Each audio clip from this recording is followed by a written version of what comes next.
And what can they tell us about our faith? 8, 15, 22, 29. Robert Zola is a medievalist astrologer, a modern Nostradamus. For 30 years, he has been studying the stars in order to decipher the future, and he's made some predictions of surprising accuracy. America will have a new president, and he will be in the stamp of Bush, a younger, more inexperienced version from the same house. There is an increasing threat to the U.S. citizens, and this is particularly so on the eastern seaboard. If the U.S. does not cease acting incompetently, it will invite the depredations of adventurers such as Osama bin Laden and Saddam. The greatest period of danger is in September 2001. Sheer coincidence, or did the stars actually foretell the events? Number is actually the key to astrology.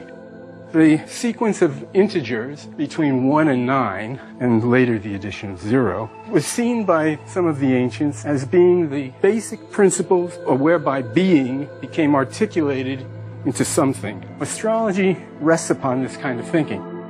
The signs themselves come down to number.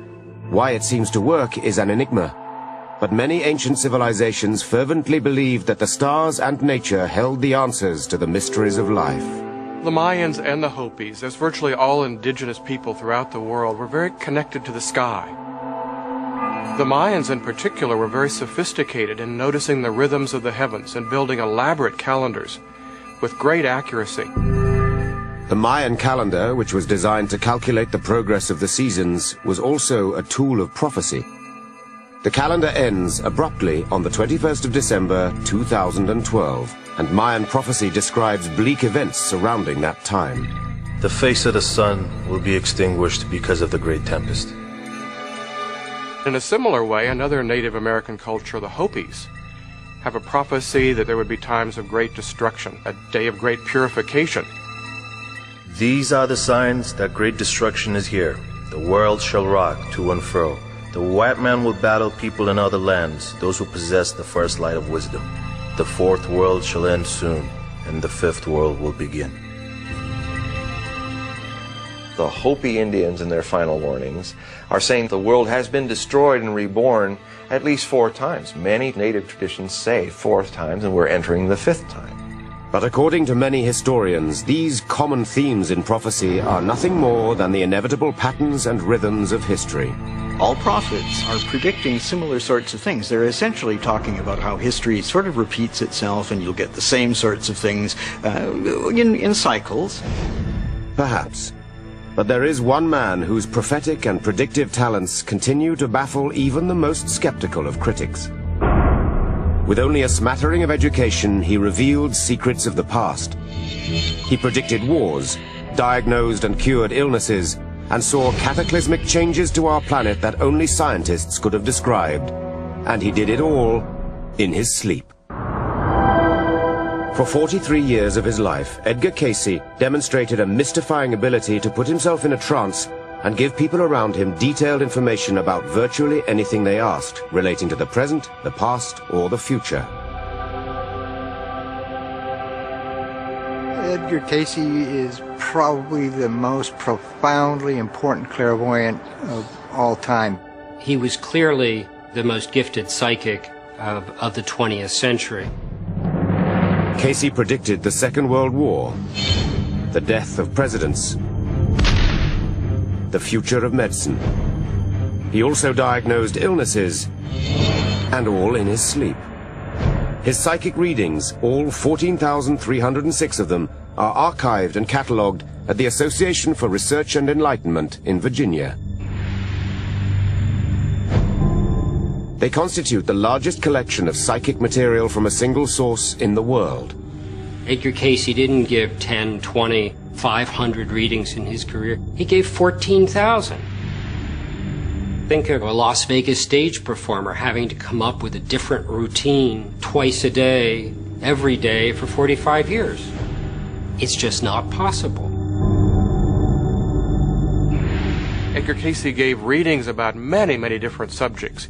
Nostradamus wasn't quite as eclectic, But like Nostradamus, Cayce was much sought after in his lifetime, and like his French counterpart, he also remained extremely modest about his gift. Both of them were men who were deeply committed to a life of compassion and service to others. Both were very interested in health and healing. Nostradamus was a physician. Edgar Cayce was an intuitive diagnostic physician of sorts. Edgar Cayce and Nostradamus both started as healers, but later became more famous as prophets. Edgar Cayce's fateful journey through life started in 1877 near Hopkinsville, a small town of tobacco farmers in rural Kentucky. Edgar Cayce's family was typical of middle-class American rural people at the turn of the 20th century. They made their living primarily from the production of dark tobacco, wheat and corn and livestock. They were church-going people on Sunday, a straightforward, dignified people, the men of whom were certainly given to the heavy use of tobacco and occasional strong drink. Cayce was a seriously odd child. He was not the kind of child you would wish on any two parents. As a child, he was surprised to discover that other children didn't have the same sort of experiences that he had.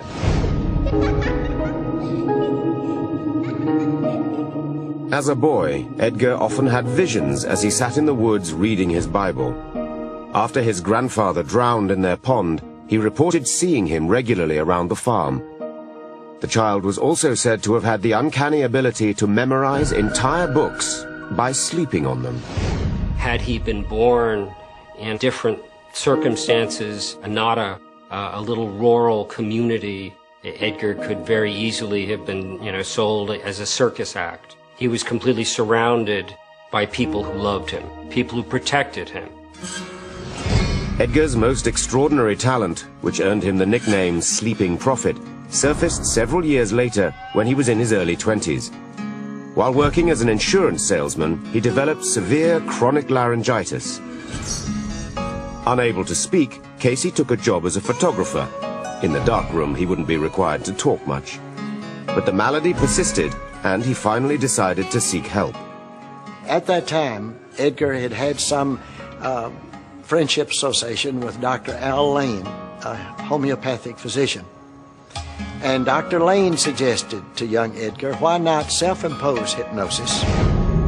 What happened next sealed Edgar Cayce's destiny. It was on the 30th of March, 1901, in a two-story brick house on West 7th Street in Hopkinsville, Kentucky, that Edgar Cayce lay upon a couch in a contemplative and meditative situation and self-imposed hypnosis. And then, before his parents and maybe a few others in the room, astounded everyone by describing what was wrong with his throat and prescribing treatment for it. The first reading, March 30th, 1901. Out of a deep sleep, Cayce had spoken in a clear voice and described both his ailment and its cure. Soon, doctors and patients were coming from far and wide to be diagnosed and made well by the man with the X-ray eyes. One of the amazing things about Edgar Cayce's health readings is the piercing nature of his vision into an individual's body. He would read the body as though he were an X-ray machine.